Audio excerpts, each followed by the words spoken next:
Assalamualaikum to one and all.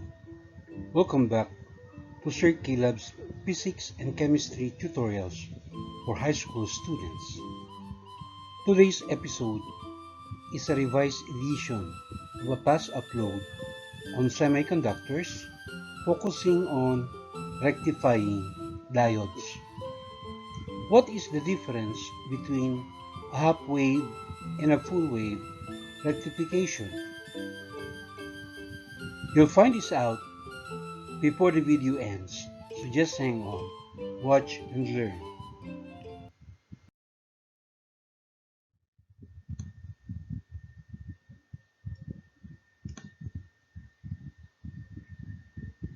How are diodes produced? Let's consider the element germanium. Alright, so germanium is a metalloid element belonging to group 4. It has 4 valence electrons, and compared to metals, metalloids like germanium are not as conductive. Its ability to conduct electricity, however, can be enhanced by the process of doping.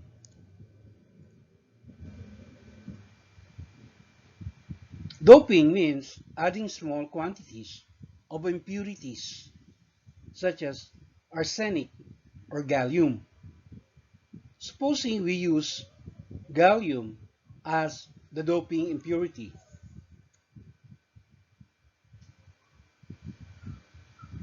All the 3 valence electrons of gallium are completely paired or bonded to 3 valence electrons of the nearby uh, germanium atoms, leaving a vacant space called a hole, which is called an acceptor hole.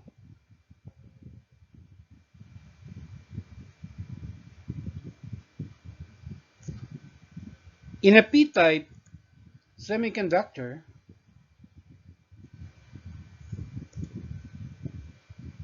the whole current behaves as though they were positive charges. That is, they move towards the negative electrode.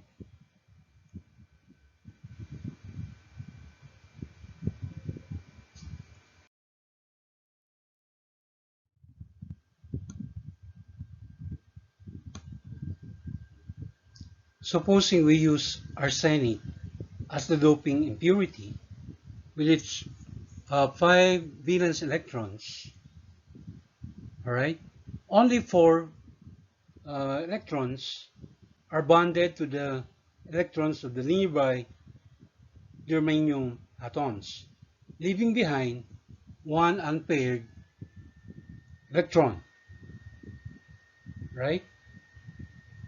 So we say that in an n-type semiconductor, electric current in it is carried by the motion of the negative charges. Once again, we emphasize that in a p-type semiconductor, such as germanium doped with gallium, all right, the charge carriers is the whole current. Whereas for n-type semiconductors such as germanium doped with arsenic, the charge carrier is the electron current.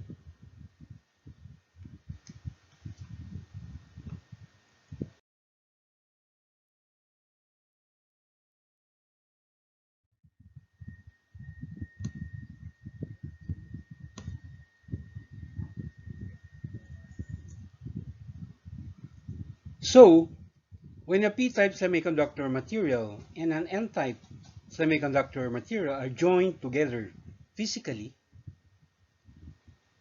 a two-electrode semiconductor material known as diode is produced, right? And when this diode is connected to a battery such that the p-type layer is wired to the negative terminal of the battery, and the n-type layer is wired to the positive terminal of the battery, we say that the circuit is reverse bias. Alright, so in a reverse bias circuit, there is no current, right? No current in the circuit because the charge carriers are confined in the far ends of the diode. Alright, the p-type, as shown in this figure 1b, that the p-type in the p-type layer, all right, the holes are accumulated, no, on this side of the diode, all right, whereas the electrons are accumulated on the opposite sides. So this creates a region of what we call region of depletion between the two layers. So when you say region of depletion, no charge carriers can cross over this junction. All right? That means no holes and no electrons can pass through the region of depletion. That is why there is no what we call current in the whole circuit, and that is what we call a reverse bias circuit.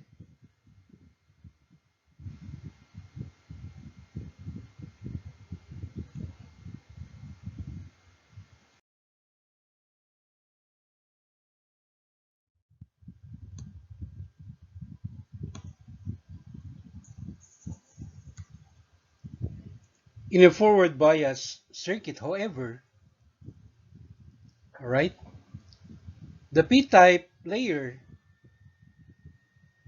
is connected to the positive terminal of the battery, while the n-type layer is connected to the negative terminal. Right? We say that the junction between the two layers is not depleted with the holes and the electrons able to flow across this junction. Right? The free electrons in the connecting wires, all right, the connecting wires are made of metallic elements such as copper. So these free electrons in the connecting wires can easily drift, all right, because of the electric field that is established, okay, in this whole circuit, which results to a direct current in just one direction.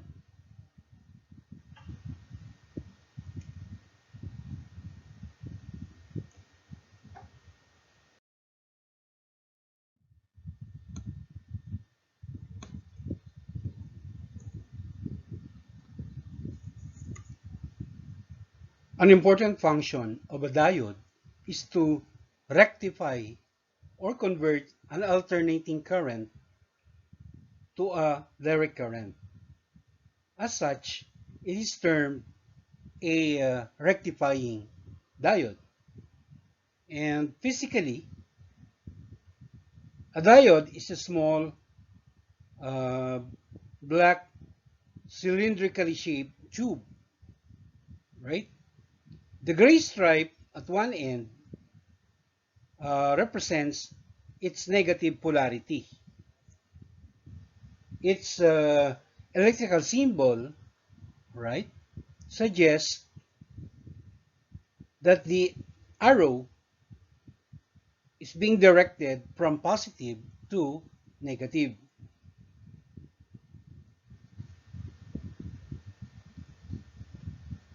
Also shown in the diagram, right,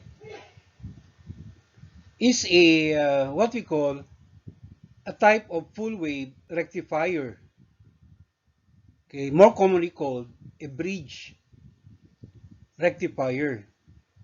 It uses four diodes that conduct in pairs through each positive and negative half cycle.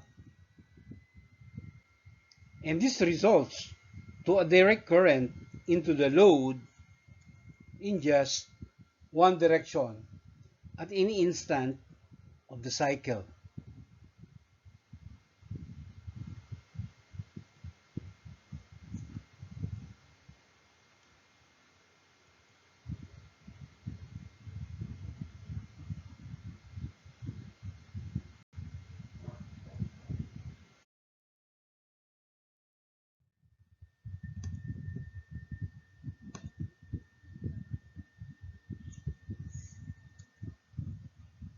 Another type of a full wave rectifier is one that has a center tap transformer, right?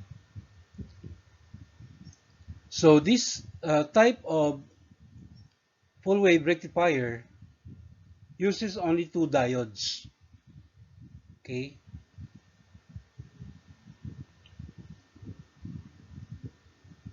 And one of the two diodes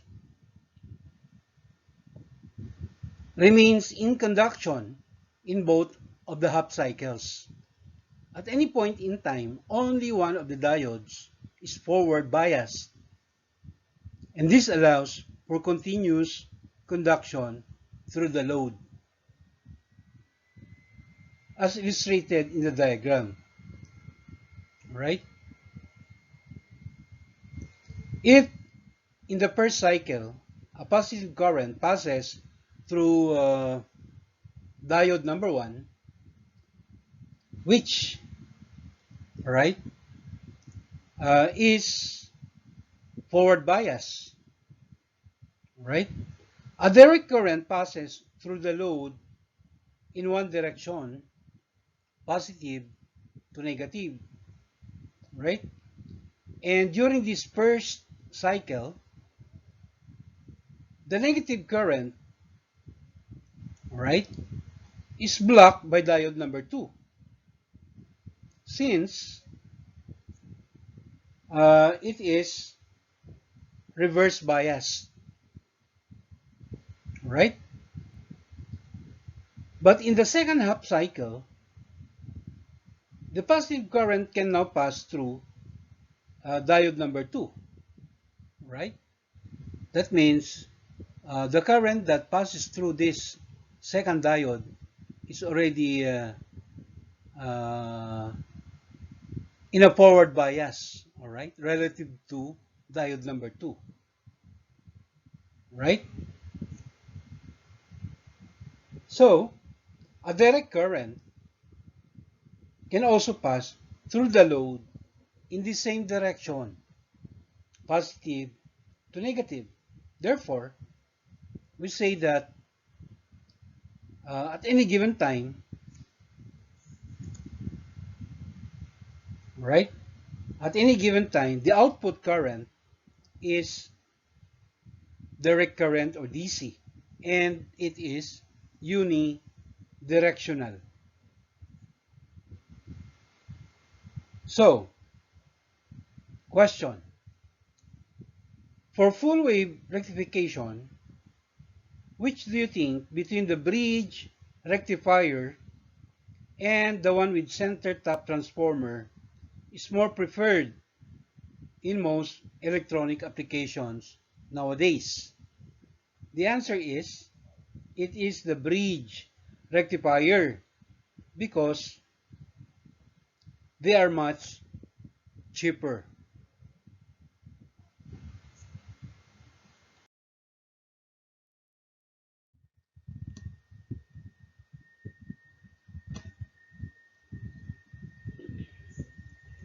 The process of simple rectification can be demonstrated with a cathode ray oscilloscope, or CRO, right? The alternating current from an AC source comes out as a full sinusoidal wave in the oscilloscope, right? As illustrated here in figure 2A. Now, using a single rectifying diode, right, the CRO shows only the positive half cycle waveform, right, without the negative counterparts, right? This is illustrated in this figure 2B, all right? We say that the alternating current is converted to direct current, all right? But the current, or the rectified current, is a variable direct current that goes on and off, right? Even with the use of a single diode. Now, to make this variable current more steady or more uniform, right, we insert a smoothing capacitor. The smoothing capacitor can provide the needed current during the negative half cycles, resulting to a more uniform or steadier direct current as shown in figure 2C. So what comes out in the cathode ray oscilloscope, all right, is now a more steady direct current.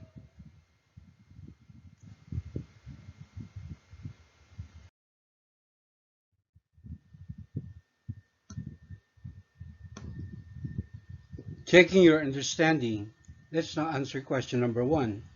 Based on this circuit diagram, give the direction of the conventional current if the terminal B is positive and terminal A is negative. Use the given letters. We have 4 options, A, B, C, and D. Remember that the meaning of the symbol of a diode is that the arrow points from positive to the negative direction. Alright? Remember also that current can only pass through a diode when it is in forward bias. Alright?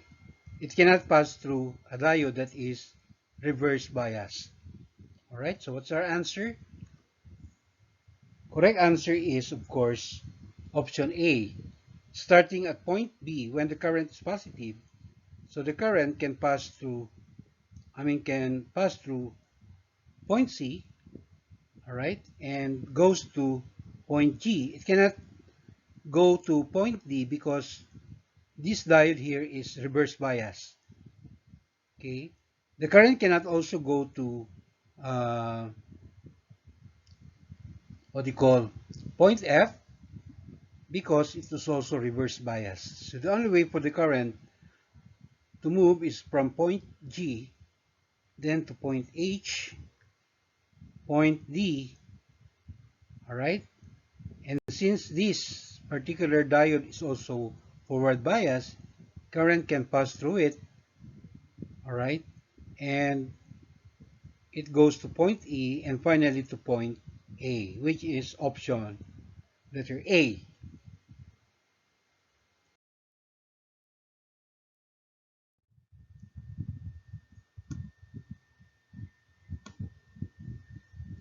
Question number 2. Which of the following statements is true? For a forward bias, the p-type is connected to the negative terminal, the battery. Option letter B. In a reverse bias, the n-type is connected to the negative terminal of the battery. Option letter C, both the p-type and the n-type semiconductors must be connected in reverse bias. And option letter D, there is no current in a reverse bias connection. Alright? So the correct answer is, of course, option letter D.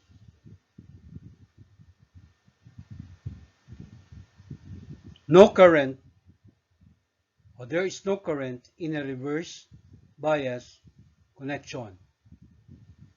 What makes letter A incorrect? Forward bias, p-type connected to the negative terminal, that is not true. Alright? The p-type must be connected to the positive, not negative. In a reverse bias, the n-type is connected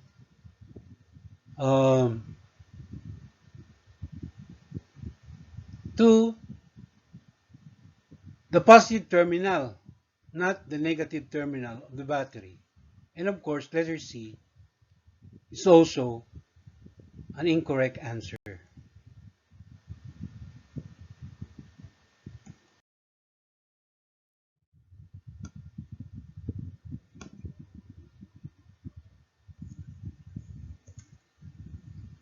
For our last question, number 3, you are to fill up the missing word or words in the blanks of the following paragraph that pertains to the illustration on a single diode rectification. Alright? So the words that you are to choose from are larger diode, conducting, alternating, charges up, 1, direct, and the word capacitor. So the paragraph is, when the blank, that's number 1, is placed in the circuit, the current will flow in one direction only. The diode cuts off the negative half of the blank, that's number 2, current cycle. This produces pulses of current flowing in blank, that's number 3, direction as shown in figure 2-B. Right? So this is figure 2-B.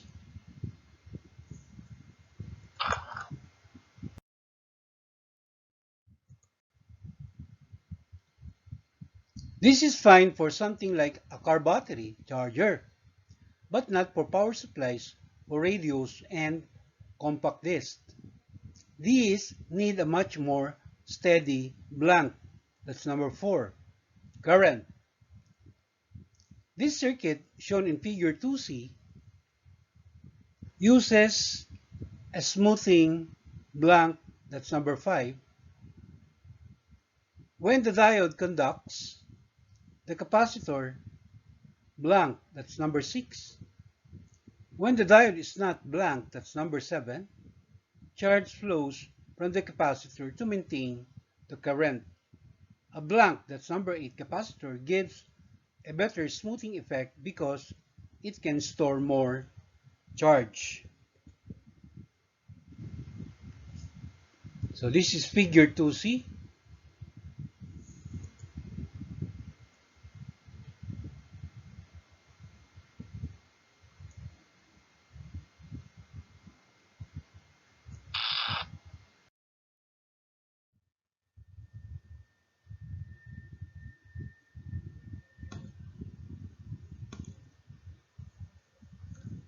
Here are the correct answers.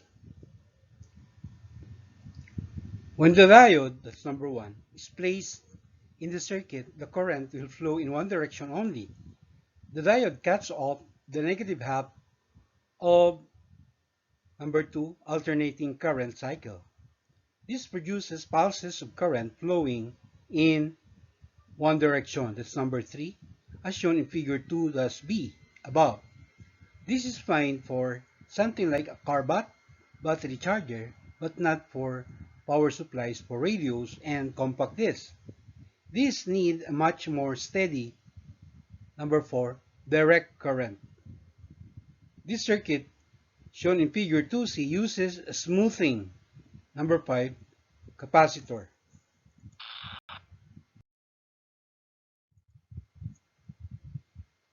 When the diode conducts, the capacitor charges up, that's number 6.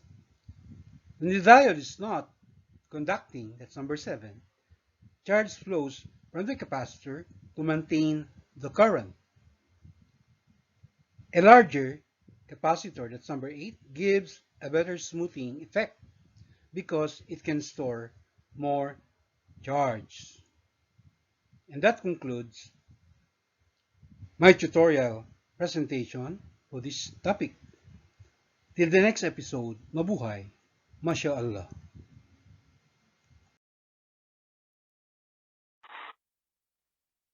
Thank you very much for watching. Please follow me in my FB page and please don't forget to subscribe to my YouTube channel.